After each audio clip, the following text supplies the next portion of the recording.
चुनावी नतीजे आने के बाद हर गुजरता दिन दिलों की धड़कनें बढ़ा रहा है।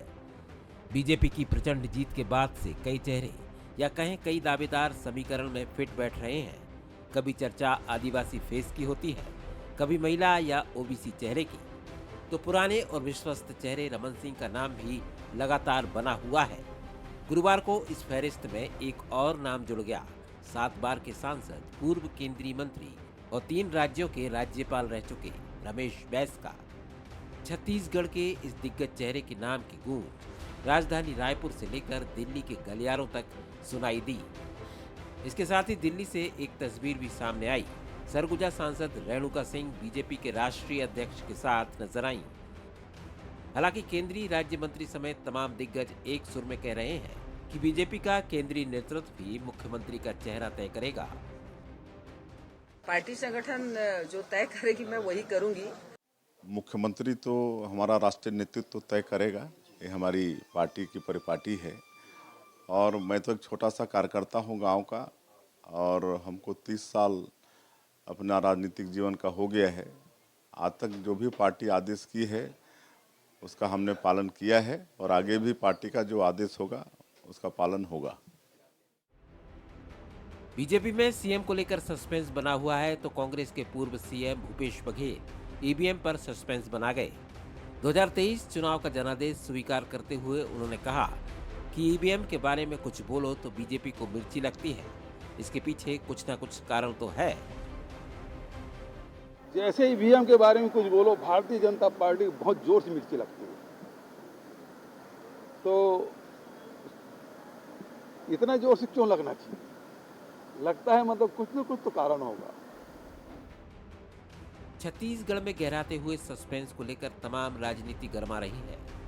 कई चेहरों की बात भी हो रही है, लेकिन मोहर उसी नाम पर लगेगी जो दिल्ली की पसंद के साथ छत्तीसगढ़ की राजनीति में सामंजस्य बना पाएगा और सभी समीकरणों में भी फिट बैठेगा।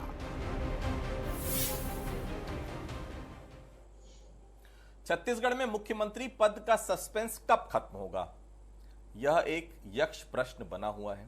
जीत के बाद प्रदेश की जनता ही नहीं, भाजपा नेता भी आलाकमान की तरफ टकटकी लगाए बैठे हैं, लेकिन मुख्यमंत्री के चेहरे अब तक सामने नहीं आ पाए हैं, या यूं कह लीजिए मुख्यमंत्री का चेहरा अब तक सामने नहीं आया है। हालांकि अब यह दावा किया जा रहा है कि कल तक प्रदेश में पर्यवेक्षक रायपुर आ सकते हैं और 10 दिसंबर तक नामों पर ऐलान हो जाएगा। ये अभी तक की जानकारी आ रही है। हालांकि जितना हम नरेंद्र मोदी को जानते हैं या बाकी लोग जानते हैं, 8 अंक बहुत महत्वपूर्ण होता है उनके लिए, तो हो सकता है कल जो बादल है वो कुछ छट जाए। लेकिन जैसे जैसे इधर उधर वक्त बढ़ता जा रहा है, मुख्यमंत्री पद के दावेदारों की लिस्ट भी छोटी नहीं और बड़ी होते जा रही है। रमन सिंह, अरुण साव, विष्णुदेव साय, रेणुका सिंह, गोमती साय, रामविचार नेताम, ओपी चौधरी, रमेश बैस, लोगों के जहन में जितने भी नाम आ रहे हैं अपनी सुविधा के लिहाज से वो इसमें जोड़ते और घटाते जा रहे हैं। हालांकि इन सब के बीच एक सवाल तो जरूर उठ रहा है, जब मतदाताओं ने इतना स्पष्ट जनादेश दिया है तो फिर आलाकमान को नामों का ऐलान करने में इतना कंफ्यूजन क्यों हो रहा है? इसका जवाब जानकारों की नजर में यही है कि भाजपा की यही परंपरा रही है। अपनी बातों को मैं आगे बढ़ाऊं उससे पहले एक आंकड़े को मैं आपके सामने रखता हूं। भारतीय जनता पार्टी का इतिहास रहा है कि वो बहुत आसानी से नामों का ऐलान नहीं करती है। पूरी तरह से नामों का मंथन करने और नफा नुकसान को तराजू में टटोलने के बाद ही निर्णय लिया जाता है। भाजपा ने जब गोवा में मुख्यमंत्री नाम की घोषणा की थी उसमें 11 दिन लगा था, उत्तराखंड में 11 दिन बाद मुख्यमंत्री तय हो पाया था, मणिपुर में 10 दिन का वक्त लिया था, असम में 7 दिन, और गुजरात में भी जहां से खुद प्रधानमंत्री आते हैं वहां भी 2 दिन का वक्त लिया था। इसलिए अगर नामों में देरी हो रही है तो ज्यादा हैरानी नहीं होनी चाहिए। नमस्कार, आज का मुद्दा में आप सभी का स्वागत है। मैं हूं आदित्य नामदेव। तो आपने चर्चा जो शुरुआत में एक बैकग्राउंड मैंने आपको बताया, आप समझ ही गए होंगे। जिसकी जो मर्जी आ रही वो उसमें नाम जोड़ता जा रहा है। अचानक 3 राज्यों के राज्यपाल रहे, त्रिपुरा, उसके बाद झारखंड, फिर अभी महाराष्ट्र के राज्यपाल रमेश बैस की अचानक एंट्री हो रही है। रामविचार नेताम, केदार कश्यप, लता उसेंडी, बाकी नाम तो खैर पहले से ही बने हुए हैं। तो कौन बनेगा करोड़पति, जिस तरह से होता है उस तरह से कौन बनेगा मुख्यमंत्री, जिसकी जो मर्जी आ रही है वो नाम सामने रख रहा है। लेकिन मैं फिर कह रहा हूं, हम और आप कितने भी कयास लगाते रहें, होना वही है जो अमित शाह और प्रधानमंत्री नरेंद्र मोदी चाहेंगे। तो फिलहाल इंतजार करना चाहिए। पहले हम इस चर्चा को आगे बढ़ाते हैं, क्योंकि सस्पेंस अगर बरकरार है तो राजनीतिक मेहमान क्या सोचते हैं उस सस्पेंस के बारे में हम जरूर बातचीत करेंगे। हमारे साथ बातचीत करने के लिए 3 बेहद खास मेहमान मौजूद हैं। हमारे साथ उमेश घोरमड़े साहब हैं, भारतीय जनता पार्टी के नेता हैं, प्रवक्ता हैं। नितिन भंसाली जी हैं, कांग्रेस के वरिष्ठ नेता हैं, प्रवक्ता हैं, बहुत स्वागत करता हूं उनका। डॉक्टर अजय चंद्राकर साहब हैं, राजनीतिक विश्लेषक हैं, बहुत स्वागत करता हूं मैं उनका। चूंकि प्रश्न जो है वो भारतीय जनता पार्टी के इर्द गिर्द है, सरकार उनकी, तो निश्चित तौर पर पहला प्रश्न उन्हीं से होना चाहिए। उमेश जी, अब तो वाकई में इंतहा हो गई इंतजार की। जब से मैं बात कर रहा हूं तो खबर है कि पीएम के साथ अमित शाह की फिर से बैठक हो रही है। क्या हो रहा है, कुछ पता नहीं चल पा रहा है। छत्तीसगढ़ में सब कुछ दिल्ली में तय होगा, जिससे बात करो तो सब यही बोल रहे हैं बस कल हो जाएगा, परसों हो जाएगा। कोई यज्ञ करवा रहा है, कोई अनुष्ठान करा रहा है, हर किसी के घर में कनात तन गई जैसे किसी के घर में शादी होने वाली है। नेता तो है ही, अधिकारियों को समझ नहीं आ रहा है किसके दरवाजे में जाकर बूके दें। लगातार चल रहा है पिछले कई दिनों से। क्या सोच रहे, क्या सब कुछ दिल्ली में ही तय होना है उमेश जी? देखिए आदित्य जी, आपने अभी स्वयं कहा कि लोग अपने अपने हिसाब से कयास लगा रहे हैं, लेकिन कयासों पर हम नहीं जाते हैं। 3 तारीख को परिणाम निकल करके आए हैं और आज 7 तारीख है, 3 दिन पूरे हुए हैं, आज चौथा दिन है। और जिस प्रकार से आपने कहा कि कहीं कनात लगे हैं, कहीं जश्न मन रहे हैं और तमाम तरह के विषय, निश्चित तौर पर हमारे तमाम 54 विधायक जीत करके आए हैं। कार्यकर्ताओं का उत्साह है, जनता का उत्साह है, वो चीजें लगातार चल रही है। लेकिन आपने एक महत्वपूर्ण बात और कही कि केंद्रीय नेतृत्व ही निर्णय करेगा क्या। आपने भी भारतीय जनता पार्टी के तमाम राज्यों का भी जिक्र करते हुए वो तमाम आंकड़े भी यहाँ पर रखे, तो आप भी बेहतर तरीके से जानते हैं कि जो प्रक्रिया होती है, हमारे विधायक दल की सहमति से उनकी मंशा को जानने के उपरांत हमारे जो पर्यवेक्षक आएंगे, उसके उपरांत निश्चित तौर पर छत्तीसगढ़ को गढ़ने वाला, छत्तीसगढ़ को विकास के सोपान पर आगे लेकर के जाने वाला आएंगे, उसके बाद तय होगा, ऐसा कहना है। निश्चित तौर पे मैं आपको 2018 के लिए थोड़ा सा पीछे लिए चल रहा हूँ, शायद याददाश्त कमजोर होती है सभी की, मेरी भी हो सकती हो, अजय चंद्राकर जी करेक्ट करेंगे। जब नेता प्रतिपक्ष चुनना था ना उमेश जी, तो विधायकों ने राय किसी और की दी थी और एक फोन आता है और बाद में बता दिया जाता है कि धर्मलाल कौशिक का नाम आपको सबको ओके करना है। चंद्राकर साहब गलत बोल रहा हूं, सही बोल रहा हूं? जवाब ले लीजिए। बिल्कुल उमेश जी बता दीजिए पहले आप। देखिए, उस पर्यवेक्षक वाले विषय को आप तमाम लोगों ने, आप भी खुद वहां मौजूद थे और आपने उसको कवर किया था। और जो अंदर जो बैठक हुई थी उसमें जो निर्णय निकल करके आए थे, सर्वसम्मति से जो निर्णय निकल करके आए थे, उसी पर चर्चा हुई, उसी पर निर्णय निकल करके आए। लेकिन जिस प्रकार से आपने पहले कहा कि कयासों में तमाम लोगों के नाम निकल करके आ रहे हैं मुख्यमंत्री को लेकर के, उस वक्त भी इसी प्रकार से कयास और तमाम तरह की खबरें चली थी। तो खबरों के आधार पर संगठन के निर्णय नहीं होते हैं, विधायकों के। आप नहीं मानेंगे मुझे मालूम। नितिन जी, वैसे आपको उनके मुख्यमंत्री से कोई लेना देना नहीं, कौन बनेगा कौन नहीं बनेगा, लेकिन फिर भी नजर तो आप लोग की भी गड़ी हुई है, कौन बनेगा, कब बनेगा। बदलाव के बाद कहीं बदला तो शुरू नहीं हो जाएगा नितिन जी? देखिए, सबसे पहले आपके चैनल में मैं प्रदेश की जनता को इस जनादेश के लिए, जो जनादेश मिला है, जनता जनार्दन होती है लोकतंत्र में, जनता ने अपना जनादेश दिया, इसलिए मैं उनका सम्मान करता हूं। साथ ही एक सशक्त विपक्ष के रूप में भारतीय जनता पार्टी ने जो वादे किए हैं वो उसे पूरा करें, इसके लिए एक सशक्त, एक ईमानदार विपक्ष के रूप में हम काम करते रहेंगे, इसकी गारंटी देता हूं। अभी आप आदित्य जी कह रहे थे कि कौन बनेगा करोड़पति चल रहा है, ऐसा सीन है, कौन बनेगा मुख्यमंत्री। तो कौन बनेगा करोड़पति में भी 4 ही ऑप्शन दिए जाते हैं, तो यहाँ ऑप्शन 4 नहीं है। मेरे देखते देखते ये 8-10 पार हो चुके हैं। तो मुझे ऐसा लगता है कि बीजेपी में असमंजस की स्थिति बनी हुई है। खैर, जो भी मुख्यमंत्री बने स्वागत है, ये भारतीय जनता पार्टी का आंतरिक मामला है। पर मुझे ऐसा लगता है कि जनता ने, आदित्य जी, जनादेश दे दिया है तो निर्णय जल्दी हो जाना चाहिए, मुझे ऐसा लगता है, और भाजपा को इस विषय में जल्दी निर्णय लेना चाहिए। चंद्राकर साहब, वैसे तो ये बात पक्की है कि हम लोग सिर्फ और सिर्फ अंदाज, कयास ही लगा सकते हैं। कोई सोर्स और कोई जानकारी किसी के पास पुख्ता नहीं, मैं फिर कह रहा हूं किसी के पास पुख्ता नहीं है। सिर्फ आशंका की हम बात करें या कह लें कि जो नाम तैर रहे हैं, जो नाम आ रहे हैं, आपकी नजर में कौन सबसे बेहतर उम्मीदवार हो सकता है मुख्यमंत्री पद के लिए? चंद्राकर साहब। आदित्य जी, आपके प्रश्न में आऊं उसके पहले एक बात कहना चाहूंगा। बीजेपी हाईकमान आने वाले समय 15 साल के लिए लीडरशिप देना चाहती है और उसमें यहाँ पर बीजेपी चाहे तीनों राज्यों में किसी एक व्यक्ति के चेहरे पर चुनाव में नहीं गई, वो मोदी जी के गारंटी के ऊपर है और ह्यूज मेजॉरिटी मिली।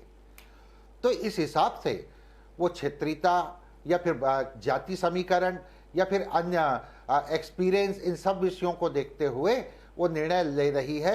और गुजरात में जिस तरह से वो नई एक पीढ़ी को राजनीति में लाए, वो प्रयोग करना चाहती है और वैचारिक मंथन इसी दौर में हो रहा है। जहाँ तक आपका प्रश्न है और जो वोटिंग बिहेवियर रहा है और नैसर्गिक रूप से भी, मेरा तो यही कहना होगा, पसंद तो पार्टी तय करेगी नाम, लेकिन साइकोलॉजिकल मैं बात करूंगा, छत्तीसगढ़ में भविष्य को लॉन्ग टर्म में राजनीति में स्टेबल रहना है तो आंख मूंद करके अरुण साव जी को बनाना चाहिए। ये काफी क्रुशियल वोटिंग बिहेवियर रहा है इस चुनाव का। उमेश जी, रेणुका सिंह जी ने आज जेपी नड्डा साहब से मुलाकात कर ली, कल अरुण साव जी और गोमती साय जी ने प्रधानमंत्री नरेंद्र मोदी जी से मुलाकात कर ली। क्या हो रहा है? ये मुलाकात में सिर्फ दुआ सलाम हो रहा है या फिर पैरवी भी हो रही है? अपने अपने नामों को सब आगे बढ़ाने की कोशिश कर रहे हैं। उमेश जी, देखिए आदित्य जी, भारतीय जनता पार्टी के सभी नेता हैं, केंद्रीय मंत्री हैं, सांसद हैं, और कोई आज पहली बार मिल रहे हैं ऐसा विषय नहीं है। लगातार केंद्रीय नेताओं से हमारे तमाम नेता मिलते रहते हैं और अभी तो सदन का सत्र भी चल रहा है, तो इसमें कहीं कोई आश्चर्य नहीं होना चाहिए। और छत्तीसगढ़ की जनता ने जनादेश दिया है, आशीर्वाद दिया है, और हमारे तमाम नेता, तमाम कार्यकर्ताओं की मेहनत के बूते जनता का आशीर्वाद हमको मिला है। तो निश्चित तौर पर केंद्रीय नेताओं से, हमारे बड़े नेताओं से रायशुमारी करने, आशीर्वाद लेने हमारे तमाम नेता जा रहे हैं, और जो जीत मिली है उसको लेकर के तमाम विषयों पर भी निश्चित तौर पे मंथन भी हो रहा है, चिंतन भी हो रहा है, चर्चाएं भी हो रही है, और उसको और बेहतर कैसे लोकसभा में 11 की 11 सीटें हम जीतें, इस पर भी निश्चित तौर पे चर्चाएं हो रही है। तो आने वाले समय के अंदर में लोकसभा को लेकर के भी तमाम तैयारियां प्रारंभ होगी। और जिस प्रकार से नितिन जी ने यहां पर अभी कौन बनेगा करोड़पति का उदाहरण दिया था, छत्तीसगढ़ की जनता ने देखा है कि कौन बनेगा करोड़पति किस प्रकार से 2018 में खेला गया, और इसीलिए कांग्रेस के 4 नेताओं को राहुल गांधी, सोनिया गांधी जी ने यहां पर बुलाया था। उन 4 नेताओं के नाम लेने की आवश्यकता नहीं है। और कौन बनेगा करोड़पति में एक ऑप्शन भी होता है 50-50 का। तो मुझको लगता है कि जिस प्रकार से 2.5 साल का फार्मूला इन्होंने चलाया था और 5 वर्षों तक छत्तीसगढ़ की जनता को दिग्भ्रमित किया, तो वो 50-50 का फार्मूला भी जनता ने देखा। किस प्रकार से उप मुख्यमंत्री बनाया गया, तो वो फ्लिप का ऑप्शन भी लेना चाह रहे थे शायद कुछ लोग। इसलिए अमरजीत भगत जी का बयान भी इनको सुन लेना चाहिए कि कौन कौन कहां कहां लगा था और कौन कौन किसकी किसकी अपनी अपनी चला रहा था, जिसके चलते जनता ने इनको फ्लिप करने का काम कर दिया। तो चिंतन, आत्ममंथन का विषय कांग्रेस के लिए है, और बहुत जल्द ही छत्तीसगढ़ को एक नया नेतृत्व, एक नया ऊर्जावान मुख्यमंत्री छत्तीसगढ़ को आगे बढ़ाने वाला, और हमने जो कमिटमेंट किया है उन वादों पर खरा उतरने की ओर छत्तीसगढ़ को आगे ले जाने वाला मुख्यमंत्री भाजपा का मिल जाएगा। नितिन जी, कल आप लोग की भी बैठक है दिल्ली में, क्या होगा बैठक में? क्या बताएंगे आप लोग हार की वजह, एक्चुअल वजह क्या बताएंगे आप लोग हारने की वजह? अब तक आपके मंत्री हारने के बाद एक दूसरे को दोषी ठहरा रहे हैं, आपस में सब लड़े, निपटा दिए एक दूसरे को, इसी लड़ाई से हारे हैं या हरवाए गए हैं? क्या देंगे दिल्ली को जवाब नितिन जी? देखिए आदित्य जी, फैसला जो कुछ भी हो वो मंजूर होना चाहिए। जंग हो या इश्क हो, भरपूर होना चाहिए। यहां पर मैं इसको राजनीति से जोड़ूंगा तो फैसला जो भी हो वो मंजूर होना चाहिए, राजनीति हो या इसको हो, भरपूर होना चाहिए। लेकिन जो अमरजीत भगत वो आप सुनिए, मीटिंग है, उन्होंने बहुत मीटिंग साफ बोला, के बाद हमें तो जो अपनों ने लूटा, गैरों में कहा दम था, हमारी कश्ती वहां डूबी जहां पानी कम था। मैं एक चीज और बोल दूं, राज भले ही बल्लाल देव को मिला हो, पर दिल में राज आज भी बाहुबली करते हैं। तो मीटिंग है, मीटिंग से जो नेता निकलेंगे, निकल कर अपनी बात कहेंगे, उसके लिए रुकना चाहिए। मैं अधिकृत नहीं हूं इसको कहने के लिए कि मीटिंग किस विषय पे बुलाई गई है, मीटिंग में क्या डिस्कशन होगा। हाँ, हमारे नेता गए हैं, वहां पर चर्चा होगी निश्चित तौर पर, और जो चर्चा होगी वो तो सबसे पहले जब कोई नेता उतरते हैं एयरपोर्ट पर तो आपके संवाददाता पहले ही पकड़ लेते हैं उनको, तो मेरे से पहले मुझे ऐसा लगता है जो भी चर्चा होगी वो आपको पता सच नहीं बताते, अंदर क्या हुआ वो कोई बताता नहीं। आप ही बता दीजिए। जय सिंह अग्रवाल जैसा नेता क्यों हारा, ये आपको मंथन करना चाहिए। रविंद्र चौबे क्यों हारे, और सबसे बड़ी बात है टीएस सिंहदेव क्यों हारे। निश्चित तौर पर नितिन जी, मंथन आप बहुत सीनियर जर्नलिस्ट हैं आदित्य जी, मैं आपको लगभग 20 सालों से देख रहा हूं और 10-12 सालों से कहीं न कहीं आपके साथ में डिबेट भी कर रहा हूं। आपको सारी चीजों का अनुभव है, मंथन होगा, चिंतन होगा, सारी चीजें होंगी, और बिल्कुल देखिएगा इसके नतीजे। हम तो आगे लोकसभा की तैयारियों में भी लगना भी करते हैं, क्योंकि बेहतर विपक्ष और अगली बार 5 साल के बाद फिर कोशिश। चंद्रकर साहब, कांग्रेस की भूमिका क्या देख रहे हैं आप 2024 में या अब 2028 में? कांग्रेस के बारे में जो बातें सामने आ रही, जो इनके मंत्री कर रहे हैं, दबी जुबान में अब तो विधायक भी सामने आकर बोलने लगे हैं कांग्रेसियों को कांग्रेसियों ने ही निपटा दिया। अगर ऐसे ही हालात हैं चंद्राकर साहब, तो भगवान ही मालिक है पार्टी के भविष्य का। जिसके लिए जोगी को कोसा जाता था, क्या वही इस बार हो गया चंद्राकर साहब? बिल्कुल आदित्य जी, एक प्रकार से कह सकते हैं यह इविल प्रायः अनेक राजनीतिक दलों में दिखाई देता है काफ़ी प्राचीन समय से, और इसमें कांग्रेस में भी यह बात आई है। और उनके एक पराजित मंत्री खुद ऑन द कैमरा इस तरह की बात किए हैं, तो निश्चित रूप से इनका अस्तित्व रहा होगा। 2003 के चुनाव में जिस तरह से जोगी जी के ऊपर आरोप लगा, में भी इस समय भी यह ईविल रही होगी। इसको पार्टी को मंथन करना चाहिए।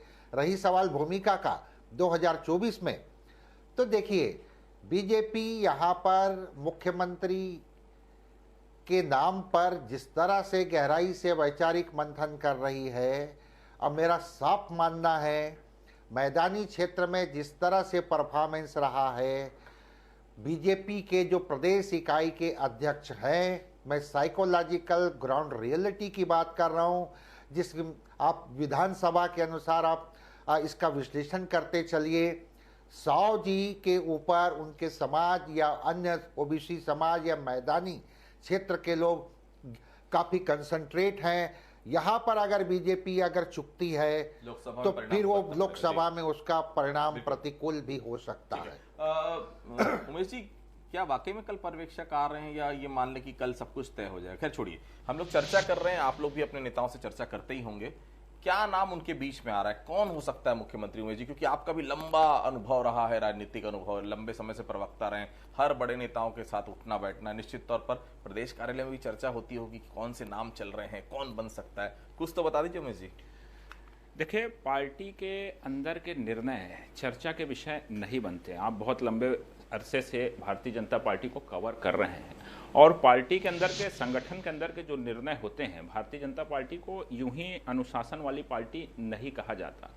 वो तमाम विषय जिनका है, विधायकों का चूंकि विषय है, तो विधायकों की सहमति से और जिस प्रकार की प्रक्रिया रहती है भारतीय जनता पार्टी के अंदर में, उन तमाम प्रक्रियाओं को पूरा करके बहुत जल्दी, आज 3 दिन हुए, चौथा दिन है, मुझको लगता है कि छत्तीसगढ़ की जनता को भी बड़ी बेसब्री से इस विषय का इंतजार है। क्योंकि छत्तीसगढ़ की महान जनता ने जो आशीर्वाद दिया है, उसके परिणाम के रूप में जो चेहरा और जो मंत्रिमंडल आने वाले भविष्य में निकल करके आएगा, उससे छत्तीसगढ़ की जनता को बड़ी उम्मीद है। और हमारा पूरा प्रयास है कि जनता की उम्मीदों पर हम 100% खरा उतरें। इसलिए इंतजार करिए, और मैं ये विश्वास दिलाता हूं कि जनता की भावना के अनुरूप ही चेहरे निकल करके आएंगे, और हम जनता की भावनाओं को, अपेक्षाओं को पूरा करने में 100% खरा उतरेंगे। और जिस प्रकार से छत्तीसगढ़ के अंदर में 9 मंत्री यहां पर हार गए हैं, जिस प्रकार से दुर्ग संभाग, मुख्यमंत्री जी वहां से आते हैं, वहां के सभी मंत्रियों को पराजय देखना पड़ा है।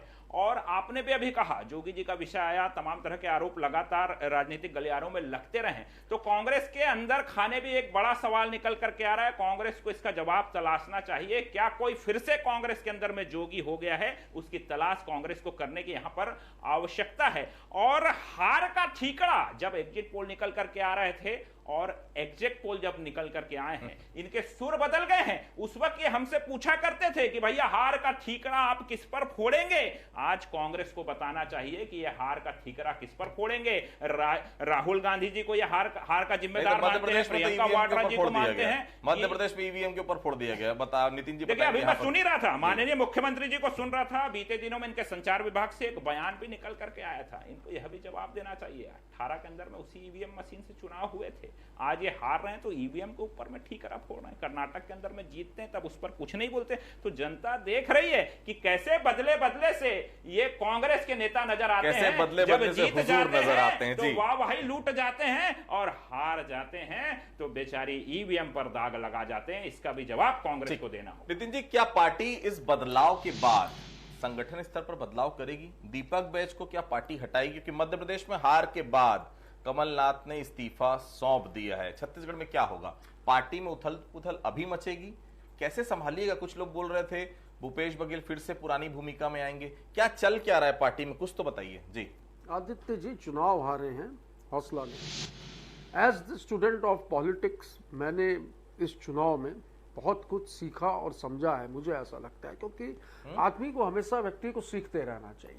तो मैं एक स्टूडेंट, राजनीति के एक स्टूडेंट की हैसियत से कहूं तो मैंने बहुत कुछ देखा और सीखा है। और रहा सवाल आपने जो मुझसे किया कि इसमें अब आगे क्या होगा, कैसे होगा, तो इस विषय पे देखिए, लोकतांत्रिक पार्टी है कांग्रेस, इस विषय पर चर्चा होगी, बैठकर बात होगी, मंथन होगा, चिंतन होगा, कहाँ चूक हो गई इस विषय पे भी ध्यान दिया जाएगा कि इतना काम करने के बाद भी, इतना सब कुछ किसानों को, मजदूरों का, सबका, इस प्रदेश की जनता का ख्याल रखने के बाद भी ऐसे नतीजे क्यों आए, इस पर निश्चित तौर पर चिंतन होना चाहिए, मंथन होना चाहिए। और इसमें जो चीजें निकल कर आए उस पर डेफिनेटली आप लोगों को देखिएगा इसमें बदलाव। जी, आप बहुत प्रखर वक्ता हैं और मैं समझता हूं बहुत राजनीतिक अनुभव है, बहुत सूझबूझ है आपकी। निश्चित तौर पर इतनी करारी हार हम किसी ने नहीं सोची थी। अजय चंद्राकर साहब भी बैठे, अप्रत्याशित नतीजे हैं, लेकिन प्रत्याशित था कुछ। मैं जरूर बताऊं, बिलासपुर संभाग के एक मंत्री, मैं नाम नहीं लूंगा, लेना भी नहीं चाहिए जब बात आपस में हो, तो उनका साफ तौर पर कहना है कि कुछ मंत्रियों को हराने के लिए ऐसा दांव किया गया कि हम हार गए, और उनको उनकी जानकारी थी नितिन जी कि कुछ मंत्रियों को हरवाया जा रहा है। अभी हरवा कौन रहा है? देखिए, अप्रत्याशित है। इस विषय पर यदि हम मंत्री, कहें कि ये मैं उनका बहुत सम्मान करता हूं, बहुत ऐसी चीजें तो बीजेपी में भी सुनने में पुराने विधायक हैं वो, और बहुत ताबड़तोड़, जिस प्रकार से ब्रिजमोहन जी जाने जाते हैं भारतीय जनता पार्टी में, उसी प्रकार की इमेज कांग्रेस में है उनकी। जी, जब सत्ता परिवर्तन होता है, कोई पार्टी हारती है, कोई पार्टी जीतती, तो इस तरीके के आरोप लगना बिल्कुल सामान्य है। मंत्री जी बोले, मैं नहीं लगा रहा हूं, मैं बिल्कुल नहीं लगा रहा हूं। देश के सारे प्रदेशों का परिदृश्य उठा लीजिए, सारे प्रदेशों हारना नितिन जी गले से नीचे नहीं उतर रहा है, गले से नीचे। जयसिंह अग्रवाल का हारना बिल्कुल नहीं उतर रहा है भाई साहब। रविंद्र चौबे का हारना, अमरजीत भगत का हारना, मोहन मरकाम का हारना, ये तय था। मैं उस इलाके में हो गया, मुझे मालूम है कितनी ज्यादा विरोध था उनके लिए। चिंतन मनन किया जाएगा कि भाई मंत्री क्यों आ रहे अपने क्षेत्र में, है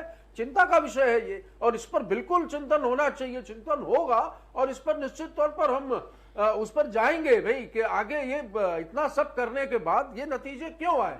हमको चिंता है, पार्टी की चिंता बिल्कुल हमको है, भाजपा को हमारी चिंता, जिम्मेदारी, जवाबदारी तय करने की बात की। इनके प्रदेश अध्यक्ष जी ने तो साफ तौर पे कह दिया कि मैं इस्तीफा नहीं दूंगा, सबकी जिम्मेदारी है, वो सब पर ठीकरा फोड़ रहे हैं। मीडिया में उनका बयान है, नितिन जी आप जरा देखिए। नहीं तो आप तोड़ मरोड़ के कर रहे हैं, थोड़ा सा रुक जाइए भाई, अभी सरकार वरकार बनाइए, पर्यवेक्षक आ रहे हैं, फिर हम लोग क्या कर रहे हैं उस पर बात करेंगे, फिर से डिबेट में। नितिन जी, उमेश जी कंप्लीट कुछ बोल रहे हैं तो 10 सेकंड में कंप्लीट करिए प्लीज। कुछ बोल रहे हो उमेश जी? देखिए, ये तो ठीक रहा, एक दूसरे पर फोड़ रहे हैं, जिम्मेदारी लेने, आत्मचिंतन। चलिए, वो एक दूसरे पर फोड़ रहे हैं। 2018 में आपने हार का ठीकरा, मजबूत विपक्ष में। उमेश जी 2018 में हार का ठीकरा आपने केवल और केवल अपने कार्यकर्ताओं पे फोड़ा था। मुझे बहुत अच्छे से याद है धर्मलाल कौशिक का वो बयान। उसके बाद किसी के मतलब एक बैठक भी नहीं हुई थी और कह दिया था कि सब मुख्यमंत्री की बात कर रहे हैं। मैं आपसे कांग्रेस के नेता प्रतिपक्ष के बारे में पूछ लेता हूं।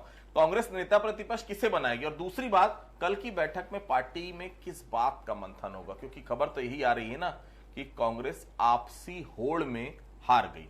चंद्राकर साहब, बिल्कुल इसका उत्तर यह है आदित्य जी कि नए जो नौजवान हैं, जस्ट लाइक देवेंद्र यादव, उमेश पटेल, ऐसे लोगों को अवसर देना चाहिए नेता प्रतिपक्ष के रूप में।